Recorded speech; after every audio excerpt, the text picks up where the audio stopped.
Terima kasih Bunda. Bismillahirrahmanirrahim. Assalamualaikum warahmatullahi wabarakatuh. Waalaikumsalam. Ayahanda dan Bunda di mana saja berada, pendengar Radio Rasil, alhamdulillah kita masih diberi kesempatan oleh Allah untuk berbagi informasi terkait dengan hal yang sangat penting untuk terutama orang tua. Kita akan melanjutkan topik pembicaraan kita hari ini, insya Allah, tentang peran orang tua dalam mencegah dan menangani kekerasan pada anak. Kenapa topik ini menjadi sangat penting untuk kita dalami bersama-sama? Dari instrumen internasional itu sudah mendapatkan perhatian, terutama ada di pasal 19 Konvensi Hak Anak. Di sana negara memang berkewajiban untuk memastikan setiap orang tua itu bertanggung jawab untuk memastikan jangan sampai anak-anaknya mengalami kekerasan. Sebagaimana kita ketahui ada 4 bentuk kekerasan. Kekerasan fisik, psikis, seksual, dan penelantaran. Untuk itu, ayahanda dan bunda yang dipercaya oleh Allah melalui sulbi dan rahimnya yang kemudian melahirkan seorang anak, benar-benar anak-anak tersebut harus dipastikan mendapatkan perlindungan. Itu yang pertama. Yang kedua, ayahanda dan bunda, Konstitusi Undang-Undang Dasar tahun 1945 itu menaruh perhatian kepada anak, terutama pada pasal 28B ayat 2, di mana setiap anak berhak terhindar dari kekerasan. Dan ini yang kemudian menjadi dasar bagi kepala negara, presiden, menerbitkan undang-undang. Ada sekitar 5 undang-undang kalau boleh ayahanda dan bunda miliki di setiap gadget kita, sehingga pada saat ayah dan bunda ingin berdiskusi dengan anak-anak kita, sehingga anak-anak kita itu memiliki pemahaman yang sama dengan kita, dan juga berharap kalau ada kolega kita share setiap hari itu satu pasal atau satu undang-undang kepada teman kantor kah, tetangga, atau siapa saja yang menurut kita orang-orang tersebut perlu mengetahui undang-undang yang terkait dengan memastikan jangan sampai anak-anak itu mengalami kekerasan. Pertama, Undang-Undang Nomor 23 Tahun 2002. Yang kedua, Undang-Undang 35 Tahun 2014. Yang ketiga, Undang-Undang Nomor 17 Tahun 2016. Yang keempat adalah Undang-Undang Nomor 23 Tahun 2004 tentang penghapusan kekerasan dalam rumah tangga, dan yang terakhir adalah Undang-Undang Nomor 12 Tahun 2022 tentang tindak pidana kekerasan seksual. Kenapa pentingnya kita mengetahui, memahami, dan kalau boleh langsung mempraktikkan undang-undang tersebut di dalam kehidupan kita sehari-hari? Melanjutkan topik yang kita sudah sampaikan 2 minggu sebelumnya, ini topik ini berlanjut pada hari ini terkait memastikan di dalam peran orang tua dalam mencegah dan menangani kekerasan pada anak itu. Kalau yang pertama itu bagaimana kita mengembangkan keterampilan berbicara dengan anak. Yang kedua adalah berikan dukungan emosional kepada anak.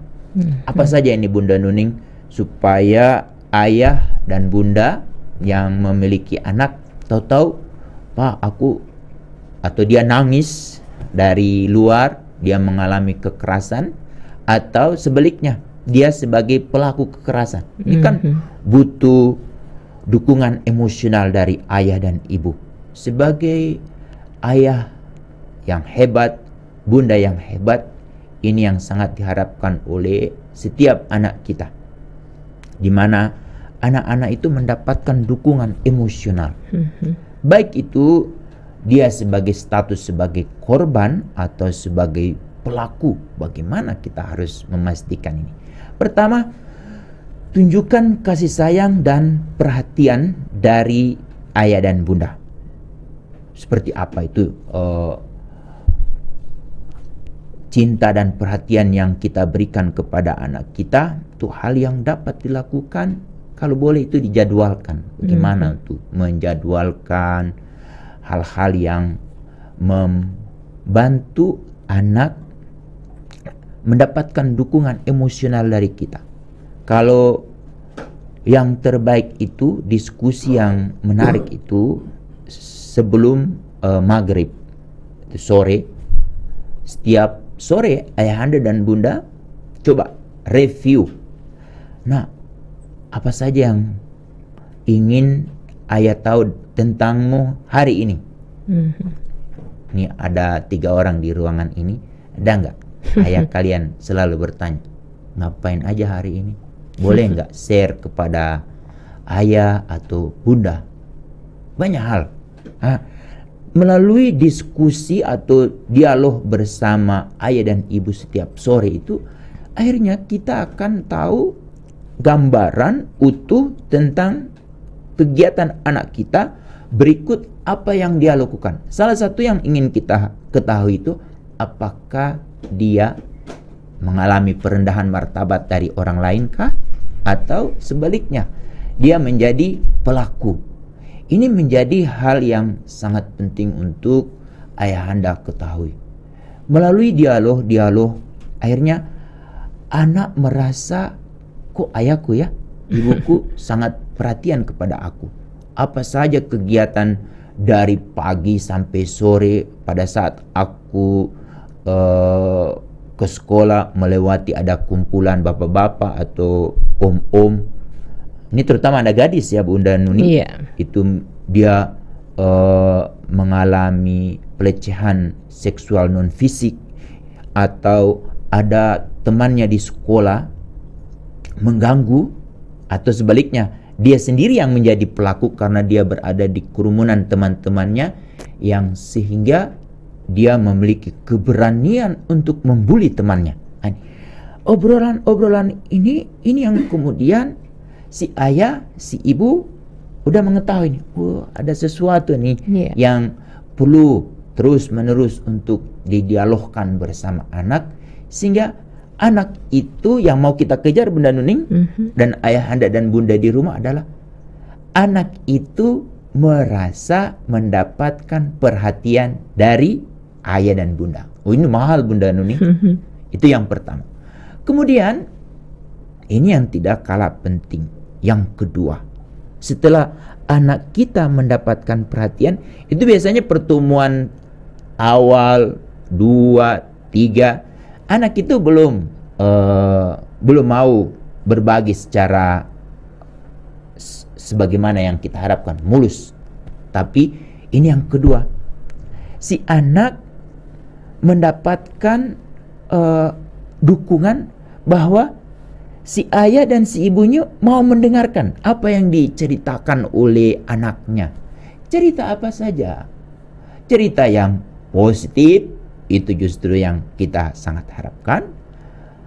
Cerita yang perlu mendapatkan catatan dari kita, ini yang perlu juga untuk kita ketahui, agar pada saat anak kita menceritakan berbagai hal apa yang dia alami selama 1 hari, tidak perlu 2 hari, 1 hari Bunda Nuni. Tapi mana tahan ada ayahanda dan bunda untuk melakukan ini. Ayahanda dan bunda perlu kita ketahui, anak itu pada jam-jam tertentu dia sangat kangen sama kita, terutama pada jam 10.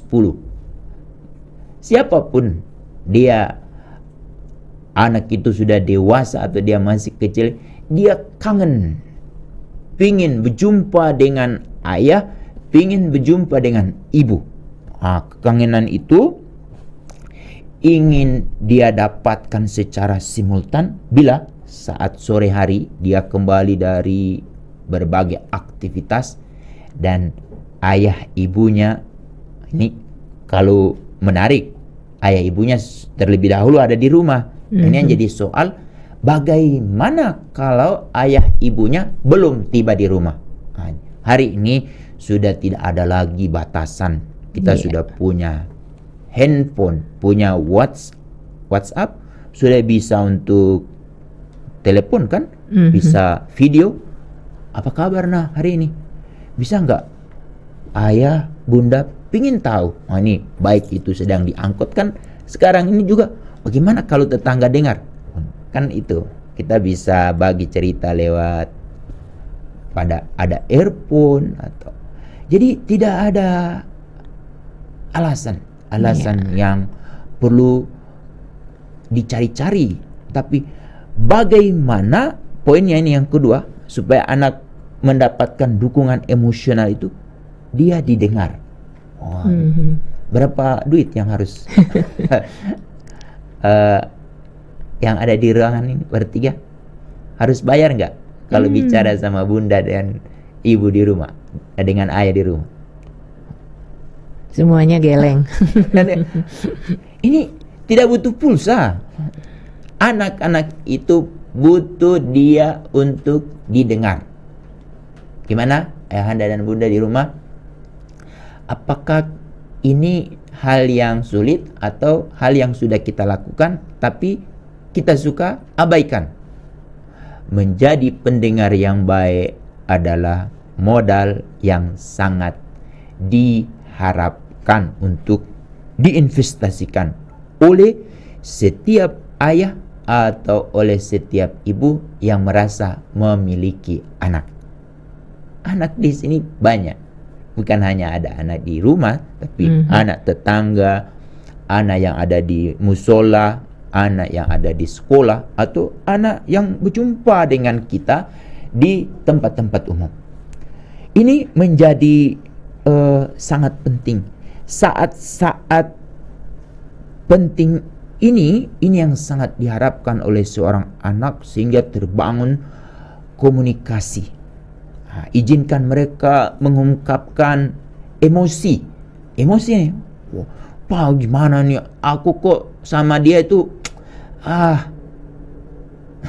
tidak suka, pelit, atau dia tidak mau berbagi. Tapi ayah tuh, ada nih teman aku, apa-apa yang ada dia punya, orang lain tidak dia pinjam, ke aku dia kasih. Ini sesuatu yang menjadi menarik. Jadi akhirnya si ayah itu kan mengatur, si bunda mengatur bagaimana ini mendengarkan cerita-cerita dari anak-anak kita. Ini butuh latihan. Dan kalau ini telah diinvestasikan oleh ayah dan ibu sejak dalam kandungan, sampai anak itu keluar, dan dari hari pertama dia sudah ada di bumi atau di dunia itu, kita bercerita terus dengan anak kita. Insya Allah dia akan selalu kangen dan dia selalu rindu akan suara kita. Ini saya udah praktikkan bulan waktu anak saya di dalam kandungan. Kita bisa ajak ngobrol lewat ibunya atau usap-usap perut ibunya. Ada reaksi-reaksi. Ini menjadi sangat penting. Sampai puncaknya itu, kalau saya ingin mau mendengarkan anak saya, dia harus buat proposal. Gimana? Yang 3 orang di sini buat proposal nggak? Kalau kita minta uang sama ayah sama ibu, ini menjadi penting. Sehingga akhirnya si ayah, si ibu dapat merekam emosi anak. Emosi itu kan ada emosi yang positif, ada emosi yang negatif. Lalu kemudian itu mendapatkan reaksi. Apa pendapat kita terhadap anak kita? Ini baru hal dua nih. Yang kedua. Kemudian yang ketiga, pada saat anak berbagi cerita, ini perlu kita validasi. Jadi bagaimana ya apa yang kita dengarkan, yang disampaikan oleh anak itu, apakah ini masuk akal tidak? Ini juga. Jadi tidak main terima begitu saja informasi yang diceritakan oleh ayah itu diceritakan anak ke kita, atau kita sebagai seorang ayah, seorang ibu, itu perlu kita mulai dapat memastikan kebenarannya itu dari ceritanya beruntun. Dan itu yang kemudian kita coba tadi kata adik atau kata kakak seperti ini, bagaimana tuh reaksi dari temanmu pada saat kamu melakukan. Jadi ada pencarian, pembuktian apakah ada sesuatu yang benar-benar tidak sesuai atau yang sesuai. Ini menarik nih. Ini mengenali, memahami emosi itu juga menjadi penting untuk coba kita mau ungkap dari anak kita. Validasi perasaan anak kita bagaimana tuh. Itu yang ketiga. Yang keempat, gunakan bahasa tubuh. Gimana Bunda Nuning kalau mengobrol sama anaknya nih? Gunakan bahasa tubuh itu. Mata dipakai. Terus apalagi? Posisi mendengarkan juga dipakai. Tapi kalau anak bercerita, kita sendiri sibuk dengan yang lain. Halo. Kak, boleh nggak cerita nih sambil megang gadget? Ini Bunda mau dengar cerita aku atau mau liatin gadgetnya ini ya? Penting kan? Ya. Aku Bunda tadi ya pas lewat di depan kelas ada ibu guru yang memanggil aku. Dia bagi kue. Katanya nih, kue ulang tahun. Aku sangat senang Bunda. Jadi ada gimana tuh? Kan ada itu. Jadi reaksi. Tapi jangan berlebihan. Jadi boleh juga. Jadi bahasa tubuh menjadi sangat penting. Terus nih yang baru pas sampai ini, anak itu sangat senang. Ada beberapa cara Bunda Nuning. Pada saat kita mau memulai obrolan, halo apa kabar nih ya? Atau tos. Atau peluk. Anak itu sangat senang. Dalam bentuk apa saja yang anak kita sukai. Seperti ada di TikTok itu beredar, ada guru mau masuk kelas anak-anak muridnya itu ada passwordnya dulu. Mau peluk kah, mau tos kah, atau ini ketemu antara kepalan tangan. Terserah. Mana memang dipilih oleh anak kita. Anak itu dia punya ekspresi emosi yang ingin dia tunjukkan, dan yang dia butuhkan itu adalah dukungan. Dukungan itu dia akan menjadi mahal bila itu tidak didapat oleh anak kita dari kita sendiri. Tapi dia semakin dia akan mudah dan murah bila ada tanggapan dari kita. Nih, bagaimana nih? Wah, gunakan bahasa tubuh saat berbicara, saat mendengarkan, saat mau mengekspresikan menggambarkan sesuatu. Ini yang coba kita sembari tadi validasi. Jadi kita cek apakah iya nih. Wah, kalau ibu punya nomor kontak ibu guru tadi yang telah memberi kue, terima kasih Bunda sudah memberikan kue untuk anak saya. Tadi dia sudah ceritakan kebaikan ibu. Wah, ini jadi kontak. Jadi ada klarifikasi, terus ada banyak hal. Apalagi kalau anak kita dia cerita, Bunda, maaf Bunda, aku tadi marahi teman aku, lalu kemudian dia kayak agak ketakutan tuh. Gimana ya Bunda? Aku sudah minta maaf sama dia, tapi dia tetap masih itu.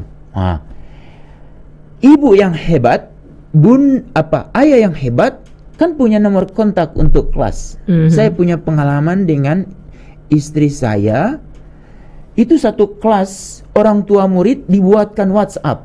Memang awalnya bunda, orang tua murid itu pada awalnya bertanya-tanya, buat apa ya kok ada ibu yang mengumpulkan WhatsApp.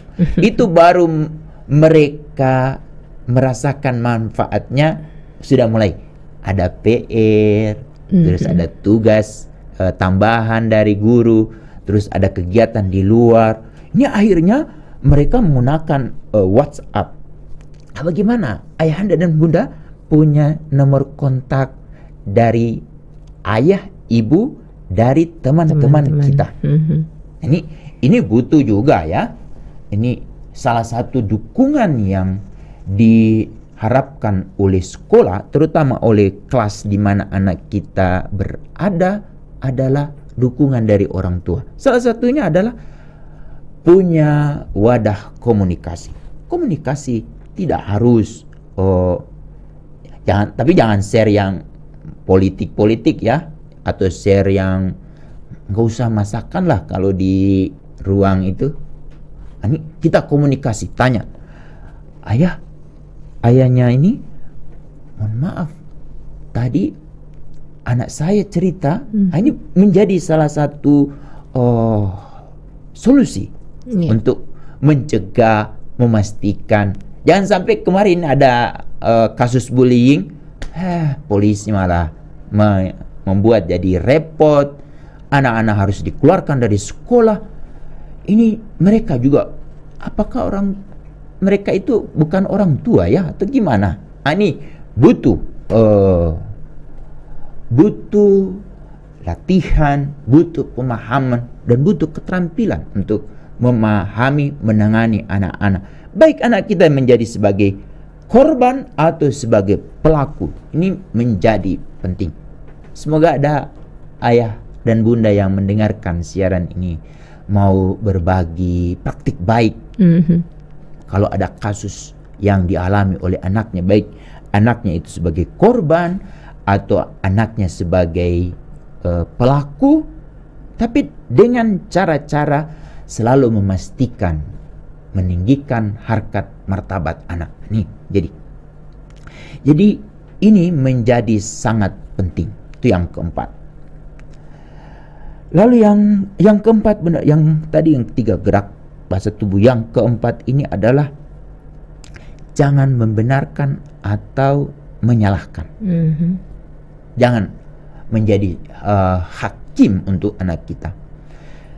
Seorang ayah atau seorang ibu itu harus memiliki 3 kemampuan secara simultan, secara bersama-sama kemampuan itu. Pertama adalah kemampuan menjadi seorang penyidik. Dia selidiki nih.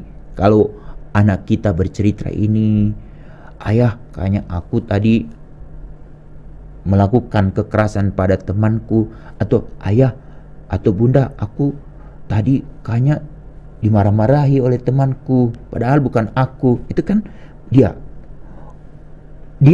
menjadi seorang polisi.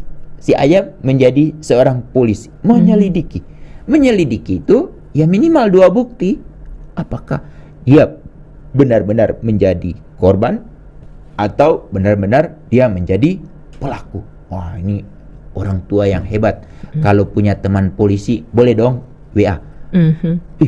Kan lu udah jadi polisi nih, boleh nggak nih? Apa sih syarat menjadi seorang polisi, menjadi penyidik itu? Tolong bantu aku, karena aku mau menjadi seorang penyidik untuk anakku nih. Ini butuh keterampilan. Untuk itu teman-teman polisi yang punya kemampuan ini, coba buat satu video TikTok bagaimana menjadi orang tua sebagai polisi untuk anaknya, menyelidiki anaknya nih. Seru nggak kalau orang tua itu memiliki kemampuan menjadi menyelidiki, tanya, tidak perlu marah-marah. Polisi itu tidak boleh Apa pertanyaan polisi pertama kalau mau menyelidiki si pelaku kejahatan bunuh ini? Apa tuh? Apakah Anda dalam keadaan sehat? Tanya tuh. Sehat itu bukan hanya sehat fisik, Mental juga. sehat mental, sehat sosial, sehat rohani. Mau cek tuh. Kan kadang-kadang kita suka mengetes kepala anak kita ini panas nggak nih? Pegang dahi. Pegang dahi. Itu sehat Apa iya nih ceritanya? Sebagai polisi untuk anak kita, semoga para polisi yang mendengarkan siaran ini coba buat TikTok tuh dengan tema bagaimana menjadi orang tua yang memiliki pengetahuan sebagai polisi untuk anak. Kedua, agar kita tidak membenarkan atau menyalahkan ini adalah kita coba berusaha bagaimana menjadi seorang jaksa. Jadi jaksa itu menjadi penuntut. Untuk itu sekali-sekali dong nonton film-film bagaimana jaksa mau mengulik di Rocky Gerung. Kadang-kadang jaksa kalah sama Rocky Gerung kan? Apa ini kelebihan dari jaksa ini? Apakah dia cuma... Untuk itu bagaimana menjadi seorang ayah sebagai jaksa untuk anaknya? Tugas jaksa itu hanya menuntut bagaimana si pelanggar ini menyadari apa yang telah dia perbuat. Lalu kemudian seorang ayah, seorang ibu itu menjadi seorang hakim. Ayahanda dan bunda pernah tahu nggak kalau seorang hakim itu mau menjatuhkan sebuah hukuman kepada seseorang yang didakwa itu harus menanyakan dari saksi, terus menanyakan dari ahli, terus dia harus dilengkapi dengan berbagai informasi.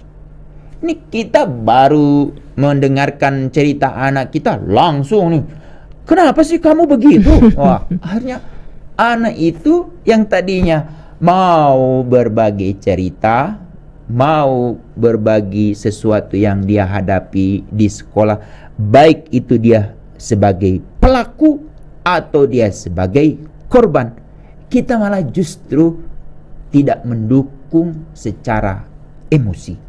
Untuk itu coba mulai nih, latih untuk jangan langsung membenarkan atau langsung menyalahkan. Dengan syarat tadi harus kita coba dekati, pahami bagaimana nih seorang penyidik itu mau menyelidiki sebuah kasus. Lalu bagaimana untuk menuntut, bagaimana seorang jaksa, lalu kemudian bagaimana menjadi seorang hakim. Sehingga kita tidak mudah menyalah-nyalakan.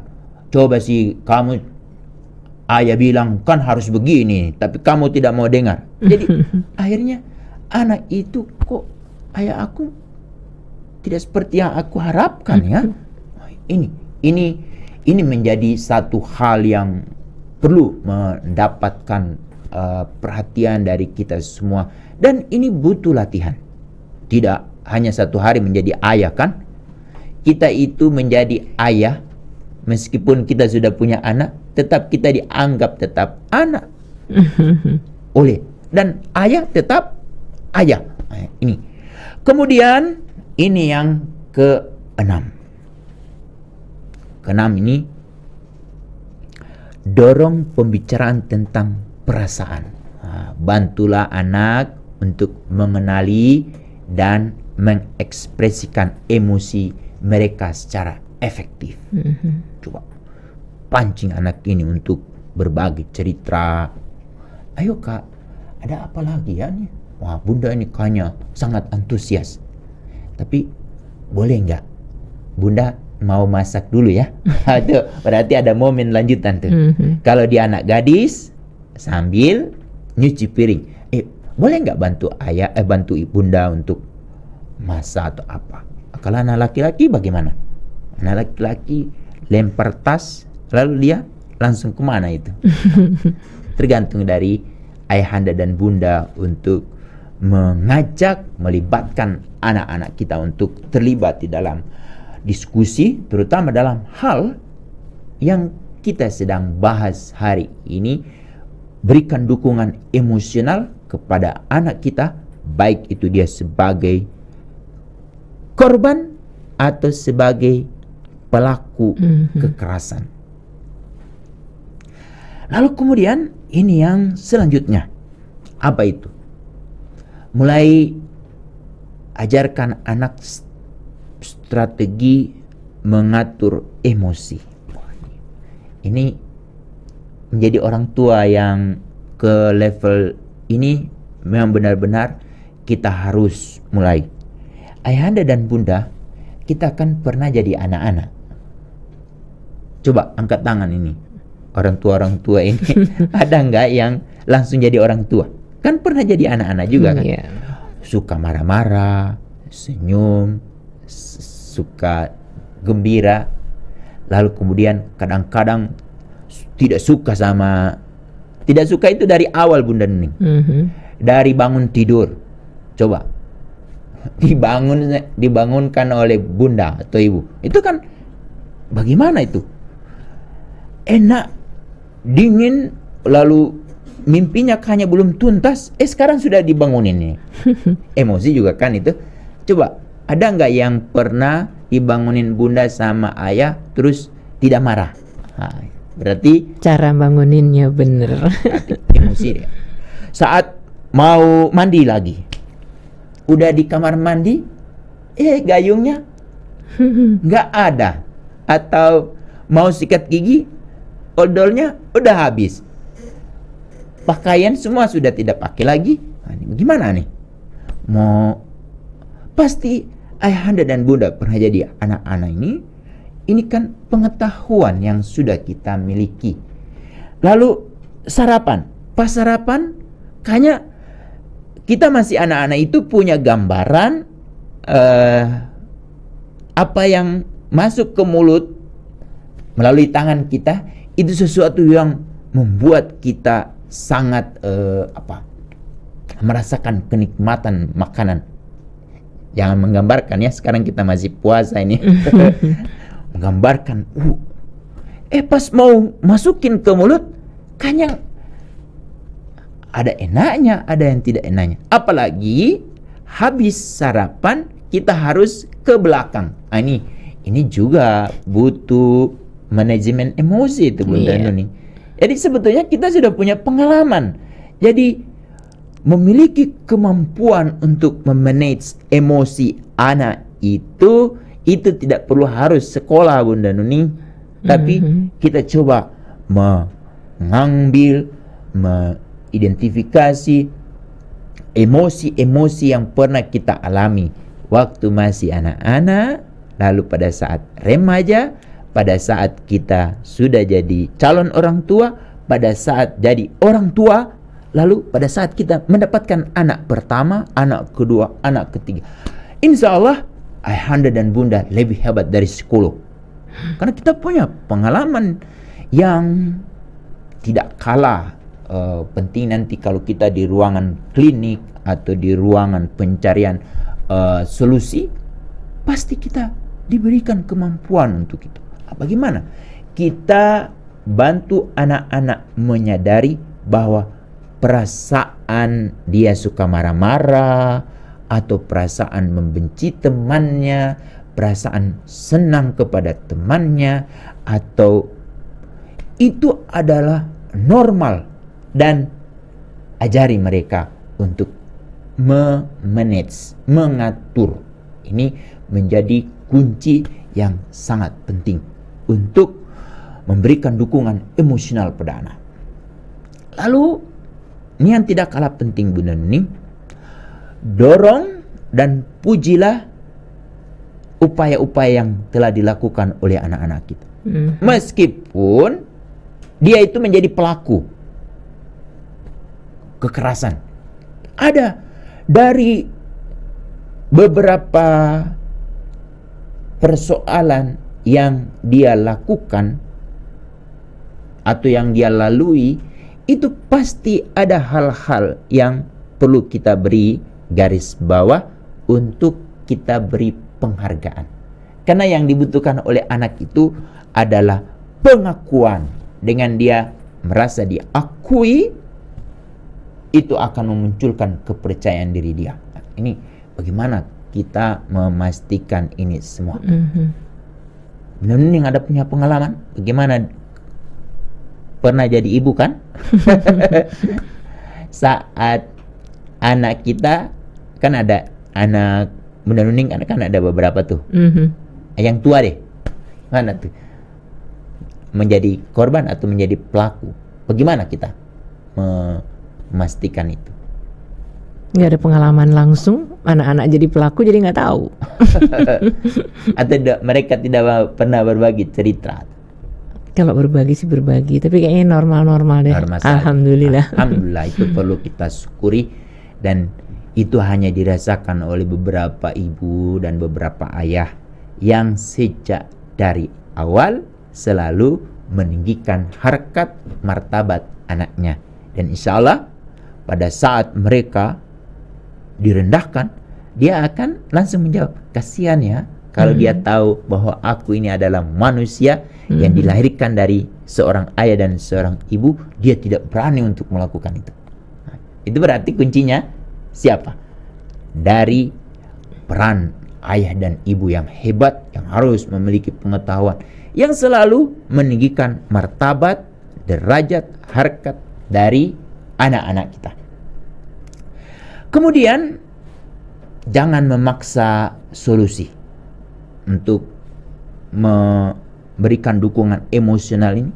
Biarkan anak merasa bertanggung jawab atas apa yang dia pilih. Tahu konsekuensi. Sebagai seorang anak harus bersedia jadi korban kekerasan juga. Karena tidak semua orang yang ada di sekitar kita itu adalah malaikat. Ada juga yang namanya iblis. Lalu yang kedua, harus bertanggung jawab bila dia menjadi pelaku. Ada konsekuensinya. Kalau dia telah berani merendahkan orang lain, berarti dia harus punya tanggung jawab meminta maaf kepada orang yang telah ia rendahkan. Dengan demikian, anak yang menjadi korban itu merasa bahwa orang yang telah merendahkan dia itu meminta maaf, dan orang yang merasa korban ini karena si pelaku sudah minta maaf, dia punya kewajiban juga untuk memaafkan. Ini menjadi satu hal yang penting untuk kita coba mulai. Ayahanda dan bunda, ini persoalan sebetulnya persoalan yang sangat sederhana, tetapi karena kita sendiri di rumah tidak berperan secara sungguh-sungguh menjadi seorang ayah dan seorang ibu. Apa ini kuncinya? Tadi harus baca undang-undang. Ada 5 undang-undang yang sudah kami sebutkan.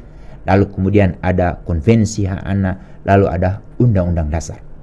Kemudian bagaimana nih? Ini yang selalu diharapkan anak dari orang tua. Apa itu Bunda Nuni? Anak sangat senang ada aturan. Tapi yang paling sangat anak senang itu aturan itu ditegakkan. Jadi aturan itu selalu ditegakkan. Bagaimana cara menegakkan aturan itu? Kuncinya adalah sosialisasi, diseminasi. Sehari itu 5 kali minimal. Nah, kalau sama temannya, kalau ada kue bagi. Kalau sama teman kamu yang suka marah-marah ke kamu dampingi dia. Mungkin dia belum tahu tentang kamu. Ini 5 kali dalam sehari. Dan pada setiap sore itu selalu direview. Bagaimanakah hari ini? Bagaimana Bunda ingin tahu cerita-cerita itu. Bunda ada di mana saja, lewat WhatsApp, lewat apa, itu kontak-kontak itu kalau boleh jangan sampai putus. 1 hari di setiap sore tanya. Atau jangan menjelang tidur. Itu menjelang tidur itu porsi lain. Itu porsi untuk dongeng kah, porsi untuk memotivasi, tapi porsi untuk mereview kejadian-kejadian selama 1 hari itu menjadi penting. Ini pembicaraan yang sangat penting. Ini butuh hal-hal yang sangat butuh kemampuan, butuh kemauan, dan tidak kalah penting adalah sudah mulai terbiasa selalu berdiskusi dengan anak terkait dengan hal-hal yang menyangkut akhlak dia atau moral dia. Ini juga menjadi penting. Dengan begitu, akhirnya anak kita merasa memiliki seorang ayah dan merasa memiliki seorang ibu yang selalu mendukung emosi mereka. Demikian, semoga apa yang kami sampaikan hari ini ada manfaatnya, tapi kami berharap praktik-praktik atau apa-apa yang kita sudah alami sejak dalam kandungan sampai kita menjadi seorang ayah dan seorang ibu, kalau boleh kita tularkan hal-hal yang terbaik untuk anak kita, sehingga mereka menjadi individu yang berkualitas, yang selalu meninggikan harkat martabat temannya atau orang lain, sehingga dia akan diakui sebagai manusia yang seutuhnya. Demikian Bunda Nuni.